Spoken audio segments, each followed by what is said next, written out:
Do you need a break? You read my mind. Come with me. Hello there, and welcome to another episode of The Break. I am your host, Father Roderick. I'm a priest, and I'm a geek. And I love to talk about everything that I'm passionate about, from Star Wars, science fiction, anime, technology, books, as well as faith and the deeper questions of life. Sit back, relax, and enjoy the show. This episode is made possible thanks to my monthly supporters. There is a group of listeners that help me do these things, to put out these podcasts and videos and to build a community online. Some of them have been supporting me and helping me for years and years and years. And if you want to be part of that community, if you can help, and if you think it's important that I continue this work, then by all means, take a look at my website, fatherroderick.com, and you can also subscribe to my newsletter, which is called The Diary of a Media Priest, because I work as a priest mainly in the media. Of course, I do assist in the parish every weekend, but my main job is to do exactly this. So if you want to stay informed of my adventures in the world of media and of all the initiatives that I take, maybe you would like to subscribe to that newsletter. It's completely free, and you get a welcome present, which is a free book that I wrote for the time between Easter and Pentecost. And it's 50 short prayers by none other than Batman and Belle from The Beauty and the Beast, and hobbits and wizards and all these geeky personalities, characters from the stories that you love. But this time I imagined, what would they actually pray if you would ask them? Of course, provided that they do that. But let's imagine a world where all these superheroes and wizards have some kind of a relationship with God. What would their prayer look like? That's what the book is about. You can get it for free once you subscribe to the newsletter. And you can go to fatherroderick.com/ what was the name of the book? Now, I forgot what the name of the book was. If you go to fatherroderick.com/diary, that's the general sign-up page. Let me just go to my website and look it up for you. I'm writing too many books these days, so I don't recall what I've written. It's a book about, it was Easter for geeks, I think. Oh my goodness. Let's see.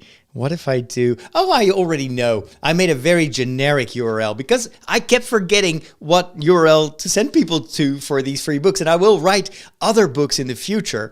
But there is one URL where you can go to sign up for the newsletter and get access to my most recent book. And it is very simple. It's fatherroderick.com/free. So fatherroderick.com/free. And a reminder to myself, I need to plug this book a little bit more. How do you not like movies? They're predictable. Like, the guy gets the girl and that kid sees dead people and Darth Vader is Luke's father. Not liking movies is like not liking puppies. They're fine. I just get bored and never make it to the end. You know, you need a movie education. You need a movication. I'm gonna give it to you. I'm looking forward to seeing a lot of my friends this upcoming weekend. And for those of you that are watching this for the first time, because I'm also streaming this podcast live on the various platforms where I'm active, or if you're listening to this podcast for a while, but you don't know exactly the backstory, I have a long time relationship with geeks and nerds. And it all started way back when I was just a young priest, and I was invited to come to the Star Wars celebration, the very first Star Wars celebration in Denver. And that's where I got to meet the members of the 501st, which is a group of people that dress up like stormtroopers, Darth Vader, like the villains basically of Star Wars. But underneath the helmet, they're actually very good people, and they often go to events for charity to raise money, or to, for instance, they would go to a hospital where kids are receiving cancer treatments, and so they dress up as stormtroopers and just go and visit these kids, and it changes their world, and it helps them so much in those difficult times of their life. Well, I went to a fantasy festival many years ago, which is organized every year. Actually, it's twice a year here in the Netherlands. It's called Elfia, which of course evokes the fantasy world, the world of elves, and but it's much broader than that. So there will often also be a department, like a attachment of the 501st Legion. The Dutch garrison, it's called, and these are fellow Star Wars fans, and they walk around there in full costume. I remember the very first time that I went to this fantasy festival, I had no idea what to expect. It was organized near one of our famous castles in the Netherlands. It's a beautiful, kind of like almost fairy tale-like castle with beautiful castle gardens around it, and the festival itself is organized on the premises of the castle in all these different gardens and alongside the walking paths. It's an incredible experience. That day it was actually raining a bit. It was kind of gray. It's often the first edition of the year is in the month of April, and April in the Netherlands is always a bit of a risky month. It can go both ways with the weather. It can be very warm and nice and springtime weather, or it can be still very cold and almost autumnal. Well, this was one of those autumnal years. And I remember that I walked around with my camera and I was interviewing people because I'm always on the lookout for stuff that I can use for my TV show or for YouTube. So I was just asking people questions about why they were there, what they were dressing up like, what was the story behind their costume. And you have to imagine that the entire area around the castle is filled with thousands. Back then it was a couple of thousand people. Now it's more than 10,000 people, and they're all dressed up in these amazing costumes that they've made themselves. It is quite a spectacle. I mean, if you go to Disneyland after Elfia, you're kind of disappointed because there's just not enough fantasy. But there it is, just everywhere you look, every person is dressed up and has a story to tell. And then I go around a corner and I see a couple of tents, and it was drizzling a bit, so people were inside the tents, and I walk in and I see these stormtroopers, and I'm just so incredibly impressed because as a child, of course, Star Wars was my everything, and I always dreamt of a career as a stormtrooper, not necessarily to work for the Empire, but those costumes were so amazingly cool. So I start talking to this stormtrooper, asking him some questions, filming it, and so I hear his answers are a bit like this, and then at one point he just takes off his helmet, and then it's this just guy, very regular guy, and he's talking about how he got into Star Wars and why he made this costume and about the charity work that they do as a group. And it was my very first encounter with these very specific, very peculiar Star Wars fans. And then every time I went back to Elfia, I kept running into these same people. Oftentimes they were dressed in Star Wars costumes, but sometimes I would walk around and someone would call my name, and I would turn around, and there's this couple, and they're both dressed in these Renaissance clothes, and they have these wonderful hairdos, and they look very fancy. And then I was like, "Do I know you?" And the guy tells me to look again, and I was like, "Oh my goodness, you're the guy from the Stormtroopers! You're fellow Star Wars fans!" And it's just so funny that you tend to associate people with their particular costume on that particular event, but some of them actually do dress up in different costumes every year. But the more I go to these costume festivals, the more it feels like a reunion. And I always bump into people that I've seen maybe just a few months ago or at a Star Wars premiere, or maybe it's been years since I met them because there's so many people walking around there and there are 2 days per festival. It's not always possible to meet everyone during one of those particular festivals. So sometimes there's a lot to catch up. And so these days for me have become more and more interesting because you get to know people, you get to know their story. And I remember bumping into 2 young people. They were a couple, they were in love, and they both had just joined, I think, the Dutch garrison. They both were stormtroopers, and they were telling me while I was interviewing them about their upcoming marriage. They were going to have a wedding, and all their Star Wars friends were going to be there.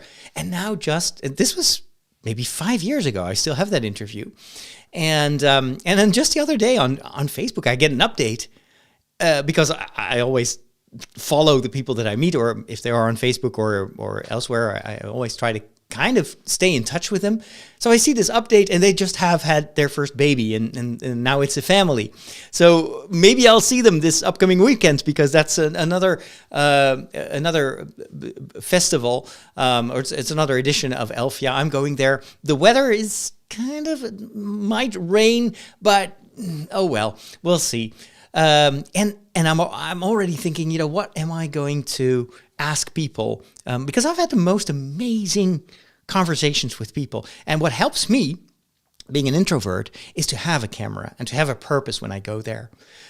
I can walk around there, of course, and just take it in and enjoy. But I know that I actually do myself a huge favor if I record lots of footage, I take lots of photos, I do lots of interviews, because then afterwards, when I'm editing that, it's as if I'm reliving the event. And so, and what I hope to do, especially this year, now that I have a little bit more focus, is to try to tell these stories and share them with you on my YouTube channel, because that's the most appropriate place, I think, to show my encounters with all these different people and their stories. And over time, what I love is you see people's stories, and sometimes it's a beautiful story, like a couple who now have their first child, and sometimes they're very tragic stories, people that break up, and I may have met them and when they were still together, and it was all love and happiness, and then a few years later there's just one of them there, and what happened? Well, we had a breakup and we're no longer together. Stuff like that happens as well. And oftentimes for them, and as well as for me, those fantasy festivals are a way to kind of step away of their normal life and reconnect with their friends, and to immerse themselves in these stories that mean so much to them. And what my question is always is, like, how does your personal life connect to that story? There was this one girl that I interviewed. This was a few years ago. It was a beautiful edition of Elfia. The sun was shining. It was beautiful springtime. I think it was just a weekend after Easter.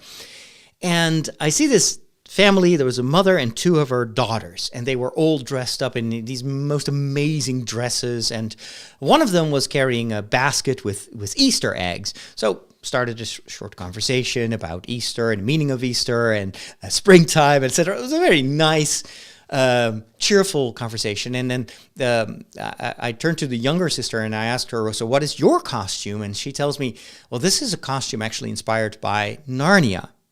And so I'm immediately, of course, triggered. What does Narnia mean to you? And then she tells me, it means everything to me. And she shows me, she pulls up her sleeve and she shows me a tattoo on her forearm, and it is a phrase from the one of the Narnia books. I don't know exactly which one. And it says something along the lines of, in the most darkest moments of your life, hope pulled you through. I have to go back to the interview and rewatch it. And she's really moved, and she tells me this particular book, this story helped me to push through one of the most darkest moments in my life, and it's thanks to that story that I'm actually here. And I didn't dare to ask any more questions, but that was the moment that I realized that this is not just for fun. Of course, there's an element of fun, there's creativity, there's a lot of friendship, etc. But these stories mean so much to people, and if you ask a little bit about it, sometimes they will share with you how stories have impacted their lives and how they think about their lives as a story as well. And a good story has both moments of happiness and victory and triumph, as well as moments of tragedy and sadness, and hopefully also friends that carry you through, that help you through these dark moments. And for me, going back to these festivals year after year is a way to witness a little bit of those life stories. And the more I go there, the more I love the people there. For me, it's impossible to have an aversion of our modern day culture. And I really am, for me, it's incomprehensible to hear all these stories about, where especially people from the church or faith, people of faith, like riling against modern culture and individualism and these young people that have no faith and don't go to church, have no values. And I'm thinking, am I in a parallel world? The young people that I meet now, obviously at a festival like that, it's a subset. It's a certain way, it's a subculture, but it's a subculture of tens of thousands of young people, more young people than ever go to church in my country on a Sunday, or maybe over the course of a decade. And these young people are carriers of the future, obviously, just by virtue of being young. But when I see their generosity, when I see how much they value friendship and how much they are open to one another and interested and curious, and for me, going to these festivals has been an exercise in curiosity. And of course, the first time I felt so out of place, and I was very self-aware because I was dressed up as a priest. I didn't really have a costume, still don't really have one. So I was very self-aware that I was a priest in a world where normally you wouldn't see people of the church. But then just to constantly be welcomed by the people, and when I showed interest in their story, to see that they actually appreciated the fact that as a priest I was interested in their story, in their world. And these people have become so dear to me. I always call this is a part of my parish. A lot of my fellow priests have a local parish where it's just like in a certain region, a number of villages, maybe a bigger town, and that's it.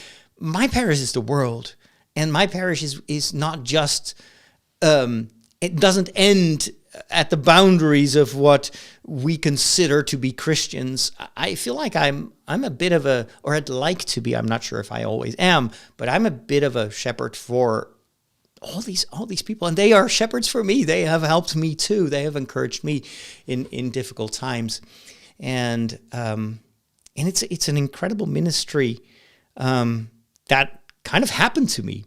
I didn't seek this out, but when I introduce my videos on TikTok, I always say I'm a priest and I'm a geek, and I'm here for you. I'm here to help you discover the deeper layers of the stories that you love. But I'm also thinking I hope to help you discover the deeper layers of your life, and how these stories, fictional stories and biblical stories and stories of our traditions and history, how all those stories can help us to become better people and to change the world for the better. And stories have that incredible, uniting power. This is one of the things I love about my faith. It's we're reading stories that are thousands of years old, and they're so pertinent because people don't actually really change over time. The people 2,000 years ago are facing the same dilemmas. They live in a world without Wi-Fi and without iPads, but they still have the same choices to make and have the same dreams and the same stumbling blocks in their lives and struggles. And so the wisdom that is contained in all these stories that we have told one another over centuries are stories that can still help me to become a better person and to learn, and as well as the people all around me. So anyway, that's what I'm going to do this weekend. It was a very long introduction, but I'm really looking forward to it. Keep an eye on my YouTube channel for some impressions later next week. So again, that's youtube.com/Father Roderick. I want to switch gears and talk about some TV shows that I've been checking out. First of all, I have to talk again about Fallout, the TV show. It wasn't Netflix. Prime Video dumped this entire first season at once for binge watching, which is something I've kind of lost the appetite for. I don't know about you, but I actually really prefer what Disney is doing with these weekly releases of The Bad Batch and The Acolyte later this year. And Apple does the same thing with their series, where every week you get a new episode. So I have time to take it in. And I have a week that I can talk about this first episode and try to think what's going to be happening next. And I can listen to podcasts about it, watch videos that take it apart and analyze all the Easter eggs that I've missed. So it's beyond me why Amazon Prime would just dump an entire season in one day of a story that is so incredibly compelling and so well done, like Fallout. I mean, don't they want people to stay subscribed to their service? I don't understand it. I think the time of binge watching is in the past, and I'm still very surprised when some of these streaming services still think that we actually like to binge watch. Anyway, there may be reasons that I don't comprehend, but nevertheless, the series itself is stunningly well done. It is based on a very popular video game series that started as an isometric perspective kind of strategic game where you run around. It looks very old-fashioned, these first two games. But then Fallout 3 was this first-person 3D environment, and it was driven by a story.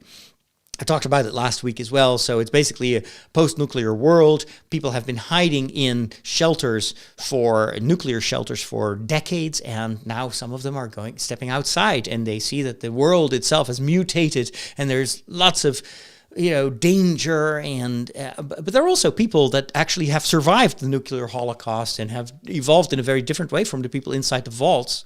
And so the story of the game is very much about the confrontation of all these different perspectives and worlds. It is a very compelling. It's a little bit old now, but still, I recently replayed the first part of Fallout 3, and it's very compelling. I love the atmosphere in the game, and this television series really nails that atmosphere. It is a different story.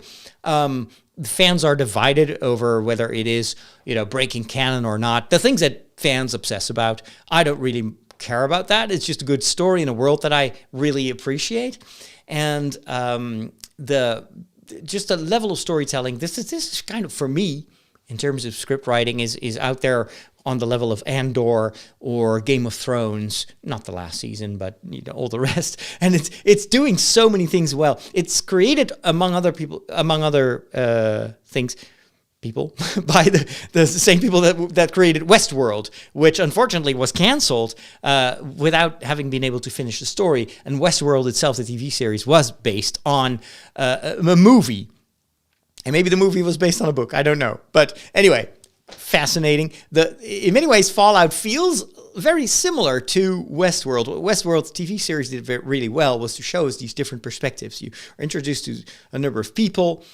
So Westworld is a story obviously about a future where you can step into a real-life theme park. There are these, clones or whatever they are, like robotic people, and you can live out all your fantasies. So it's basically a Wild West theme park where you could actually go and kill everyone if you want to.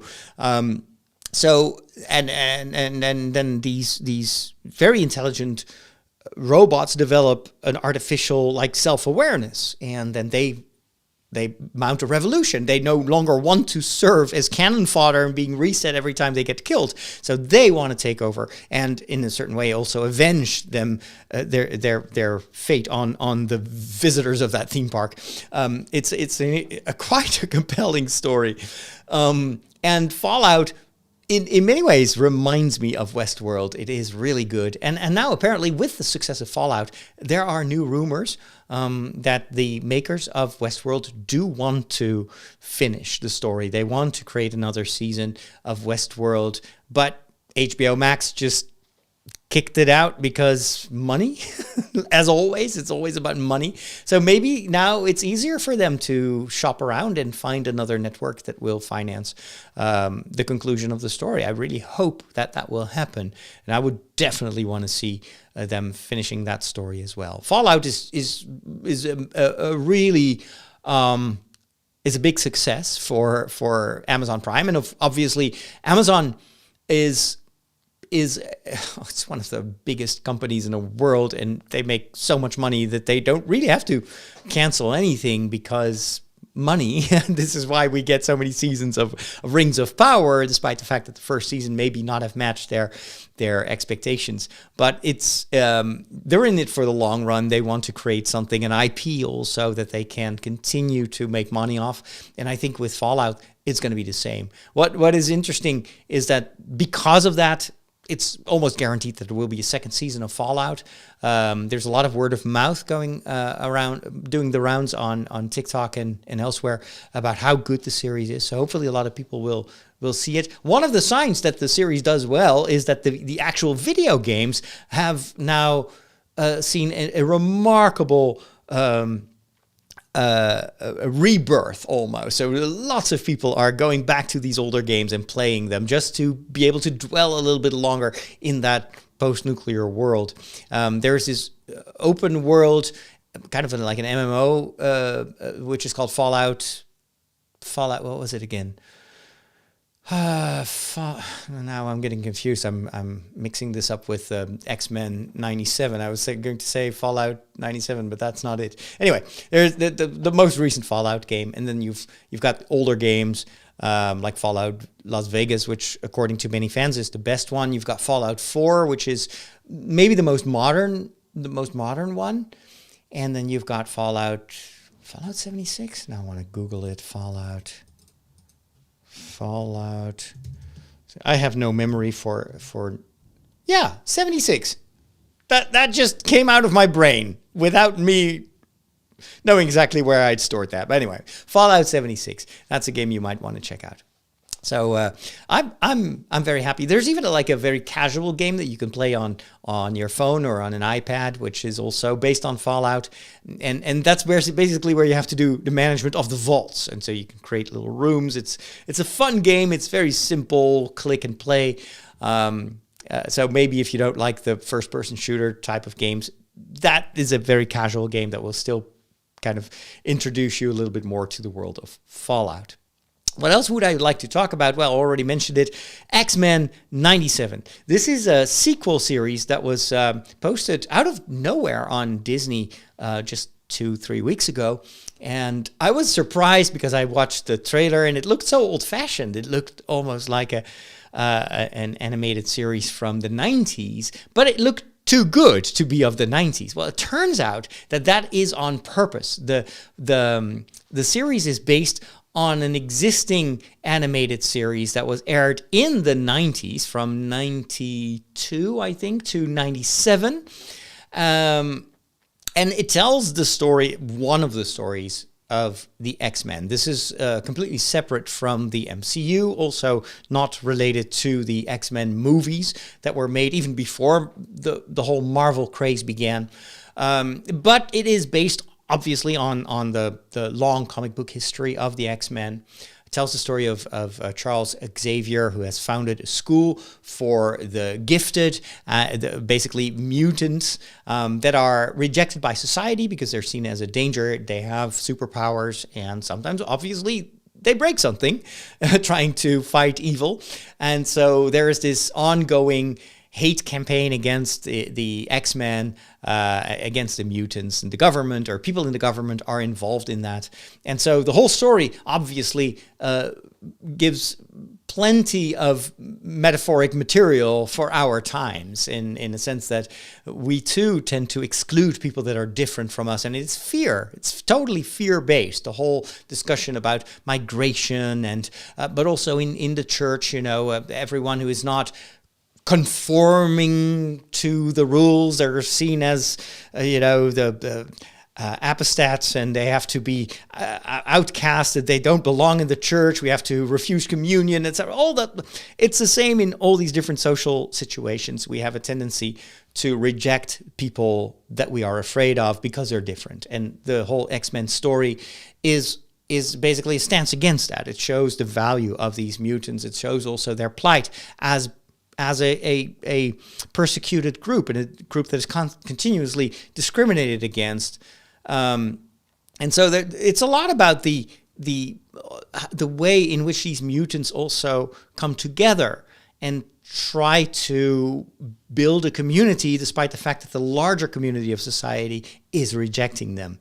And so obviously, because they're human, there's also tension. So you have all the stuff that you also know from the movies themselves is part of the X-Men legacy, where it shows you it's not just like happy people that are always like, it's not like the bridge of Star Trek Discovery, where everybody's always smiling and hugging and supporting one another. No, there is tension, there's discord, but in the end, that makes it a lot more interesting, I think, than Discovery. I'm still struggling to get through this season 4 of Discovery, and it's, oh my gosh, if you want to hear my rant about Star Trek Discovery, listen to the previous episode of The Break.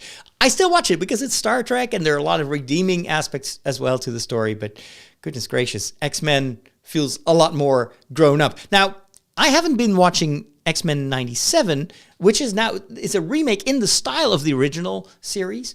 The original series can also be watched on Disney+. I'm currently watching it. It's 4 seasons, I think, and every season is about between 10 and 16 episodes. Every episode is about 20 minutes long, so it is an investment of my time. But I feel that in order to really understand to get the vibe, I need to know the backstory of this new X-Men series. And what I hear from people who have already watched X-Men 97, it is really very modern animation. The story is really well done. There's some heartbreaking moments in there. So I can't wait to get there. So I went back to watch the very first 2 episodes, and it was so nostalgic in a way, because I remember that type of animation. This was when I had just been ordained a priest, and so I had a TV, obviously, still an old VHS, but at the time it wasn't old. I bought it brand new. It's a VHS recorder, so I could record Star Trek Voyager while I was celebrating Saturday evening Mass. And so my ritual on Saturday evenings was always to prepare some food after Mass and then sit down with my plate in front of the television watching Star Trek Voyager. I also had internet, not very fast. It was all still dial-up internet, but I was aware of the type of animation that we didn't get on TV, but I could still see some glimpses of it on the internet. And these tiny little videos, remember those? Where you had to wait like 30 minutes, and then you would have like a 30-second video that was the size of a stamp. For those of you that don't know what a stamp is, it's basically what you put on an email, but the email itself is not on your screen, but it's on a piece of paper. I know it sounds ridiculous, but that was the way that we would send each other our communications back in the dinosaur days. So, where was I? It's nostalgic because of the style of animation. The music is very much, oh my gosh, I remember the 90s. It looks so old now. And yet, the 90s for me is still a pretty recent memory. It's so funny how that perception of time is different in your mind from and how different it is in reality. When you watch it back, you're like, oh my goodness, that is so long ago. Another thing that made me nostalgic while watching the original X-Men series is that I was addicted to a video game a number of years ago, which was based on the Marvel superhero universe. This was maybe right at the beginning of the Marvel MCU. I think Iron Man had just came out. The Spider-Man movies, maybe 1 or 2 of the Spider-Man movies were out. And so there was this game, I'm not sure what it was called, like Marvel Ultimate or something like that. And you would be playing around. You could basically choose any type of superhero, and then you would fight the evil robots or whatever. And so you have the Sentinels, which I remember so well from the video game, because every once in a while there would be this invasion of Sentinels, which are these big like purple green robots that descend. They have like rockets in their feet, and so they descend into the city, and then there would be this generalized call like, oh, there's an invasion of the Sentinels. And when I was playing Wolverine, I would just run there and attack them. And these Sentinels are the main villains in these first 2 episodes of the original X-Men series. And they look identical to the game. So that game, unfortunately, is no longer available. It's just one of those games that was completely killed. The studio that developed it lost the license. The game was running on online servers. You had to download, of course, the game. But in order for the game to work, it needed that online component. They just pulled the plug. Nobody can play it again. I have such fond memories because that game introduced me to almost every single superhero of the Marvel stable. A world that I was not familiar with because as a child I never read the comics. But it's thanks to that game that I know what Sentinels are. I know even before the MCU got to, Ant-Man or, all these other superheroes that are now very familiar to us, I was introduced to them and to their many different costumes that you could actually try to save up for while playing this very grindy game. Thanks to that particular Marvel game, it was amazing, and I still sometimes wish I could go back in time and play that game. It was in a way. Later this show, I'm going to talk about Diablo IV. Diablo IV reminds me a lot about the same. It's the same type of game. It's mostly about grinding. There's a bit of a story, but it's not very elaborate. But you basically go defeat enemies, grab their loot and money, and then buy updates of your costume and weapons and in some cases superpowers. So Spider-Man would over time, when you were playing Spider-Man for a long time, you would get new powers, and it was so much fun. It was such a good game. Oh well, that's unfortunate of our modern entertainment industry, is how quickly things are just discarded. And I'm always thinking that the hundreds of people that have worked on a game or on a TV show or on a movie, and their hard work and their creative talent is never to be seen again. There's something to be said about what Microsoft is doing with video game preservation. So they are trying to make all their games backwards compatible, or their consoles backwards compatible, because they feel they have a responsibility to make sure that we can still play these older games because they form part of our narrative history. We can still read fairy tales that are hundreds of years old because they were once written down. With video games, for some people, the stories that we tell in video games have been just as important as fairy tales used to be for previous generations. However, we can never go back and replay those video games unless we kind of download them illegally and play them in an emulator or something like that. But there's so many games that are gone forever. And unfortunately, thanks to the streaming wars, the same is happening right now with movies and TV shows. Sometimes entire TV shows will be thrown in a bin to be never seen by a single soul on the planet for tax reasons. It's beyond me. As a creative person, I think it's horrible. It's a sin. You're throwing away something that should be shared by everyone. Anyway, it's a complicated thing. Let's move on with the show.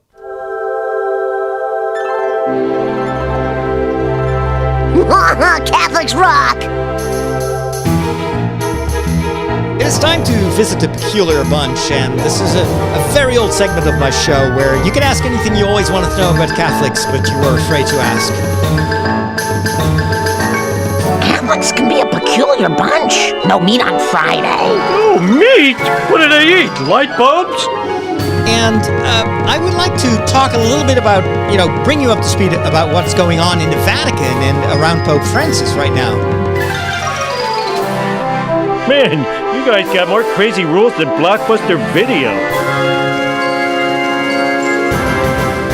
So for many non-Catholic listeners to my show, it is always a bit of a mysterious world, the Catholic Church. It's a worldwide organization. Lots of elements are very well known. The scandals, everybody has heard about the scandals. Everybody knows about, certain eras in church history, and yet it is such a complex world that a lot of it eludes the non-initiated. This is why way back when I started my podcasting career, my first show was called The Catholic Insider.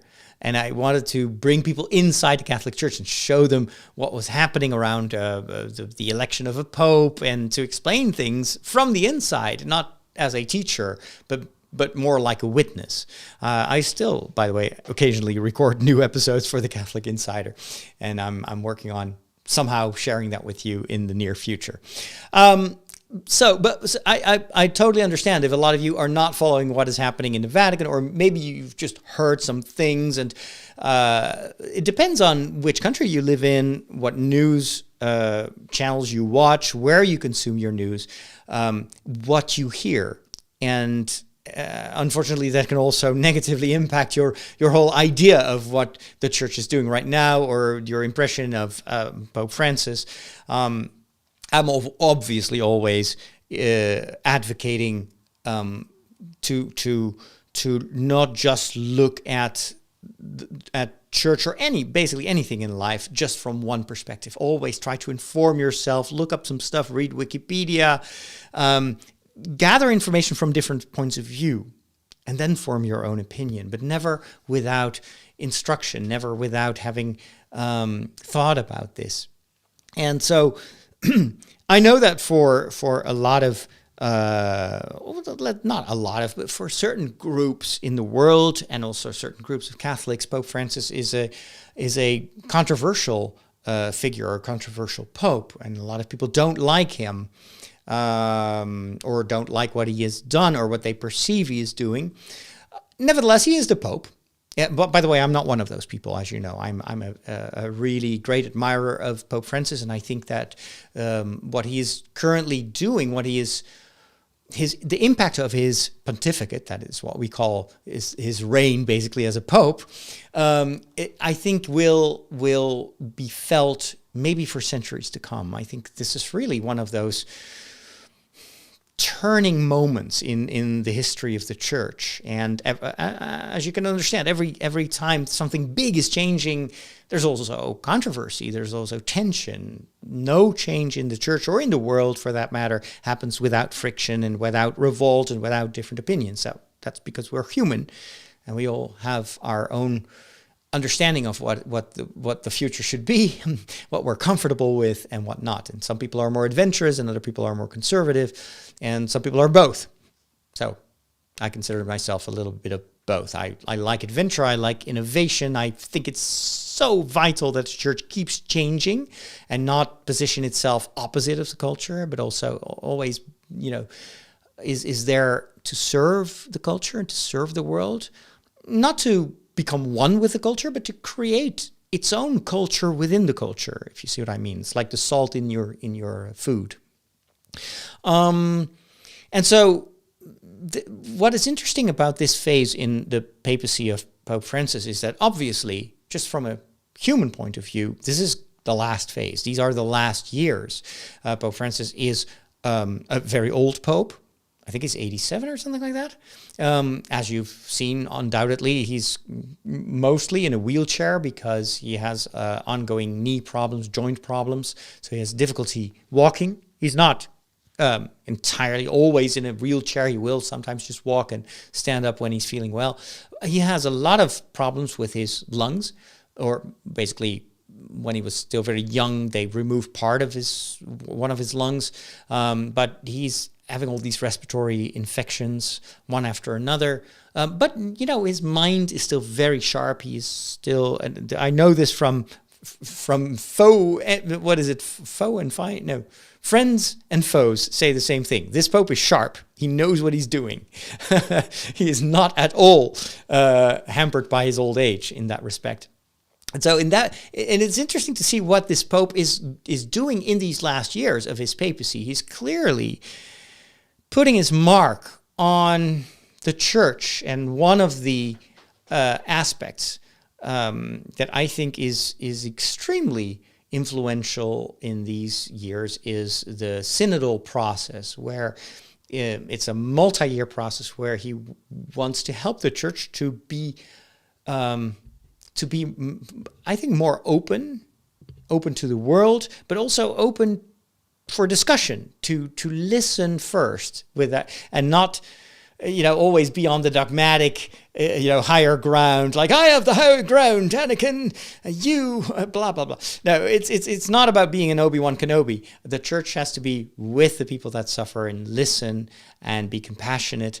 And of course, also present the truth, or what it sees as a truth, and to learn, to evolve, to think. Theology is a living part of the church, and theologians have always, throughout history, helped the church to relate to society, to relate to modern culture. Sometimes to be the opposite of culture, sometimes to be humble, to learn, and to acknowledge that maybe we didn't look at the situation from all different perspectives. One of the clear ways, of course, in which a church has evolved over time is in its understanding of the world, learning from scientists about the universe, about creation, about evolution.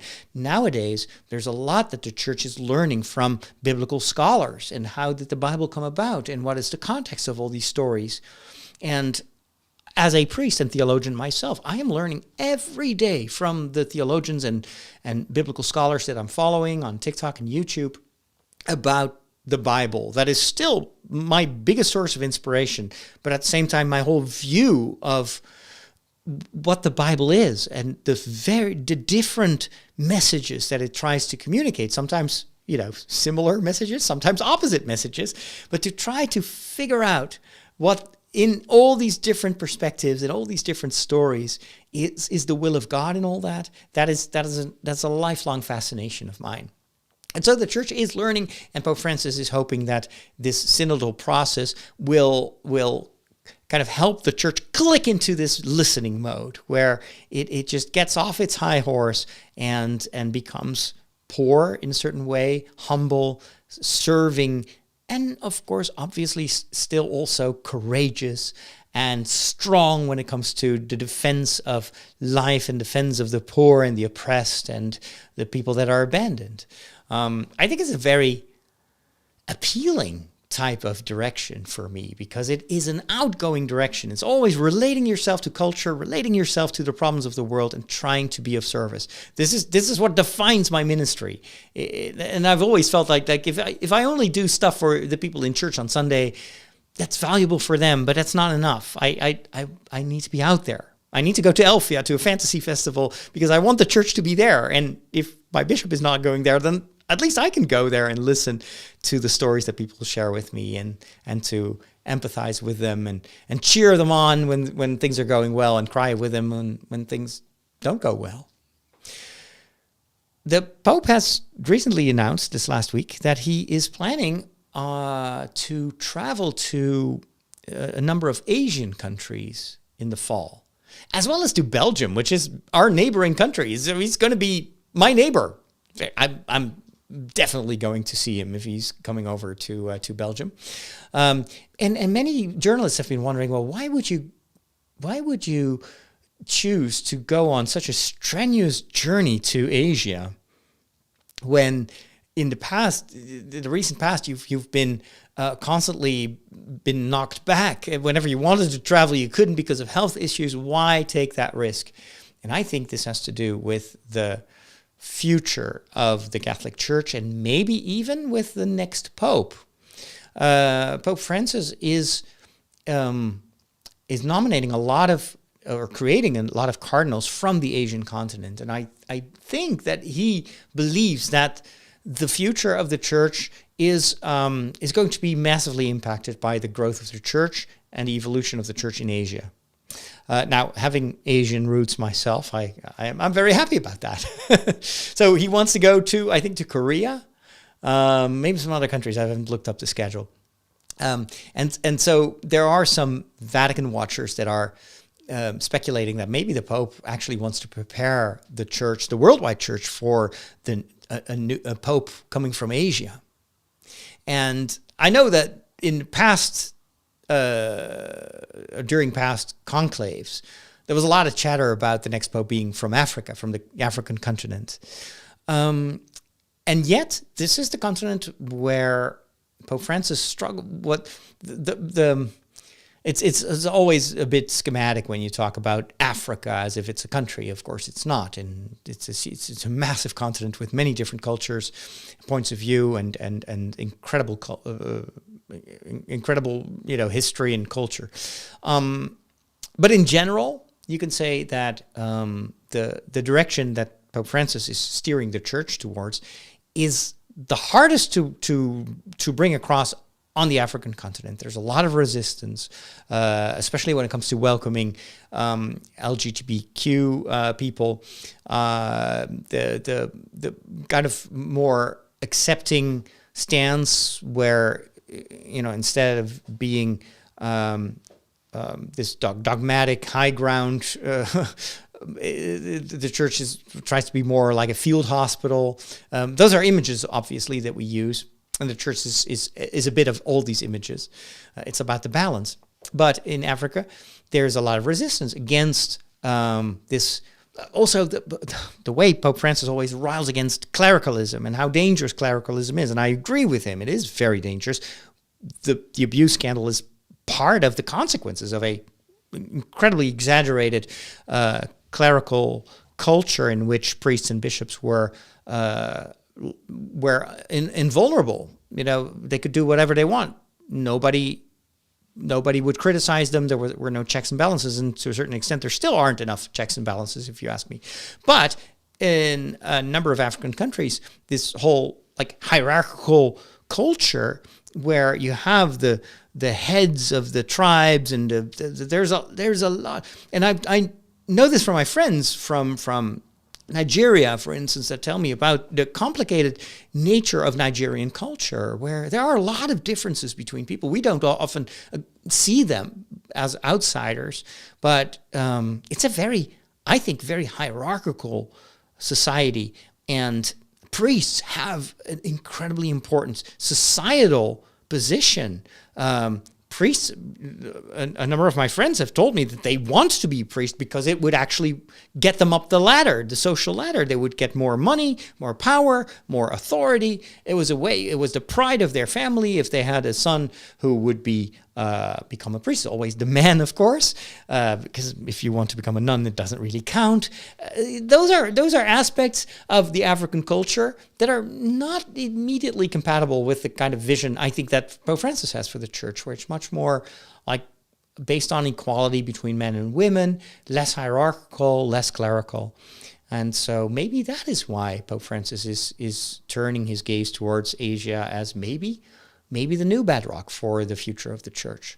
Of course, this is just speculation. I just wanted to share with you some thoughts that I hear from friends of mine who are working in the Vatican, just to give you an idea, maybe also a primer for what's to come. And I hope that if there's a new conclave, I can be there to share those moments with you, as I've done with the previous popes as well, from the death of John Paul II, the election of Pope Benedict, and then later on the election of Pope Francis.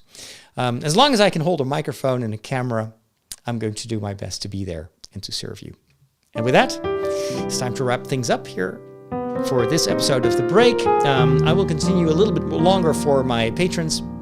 And if you have gone to my Patreon website and noticed that you are unable to subscribe as a new patron, worry not. This is all part of our transition to our new Kajabi website, which is now fully up and running at fatherroderick.com. And soon we will open a new landing spot, you could say, a new, it's like Francis Xavier School for the weird people. We will open like an academy for all the geeks and fans of this show, so you can join that community.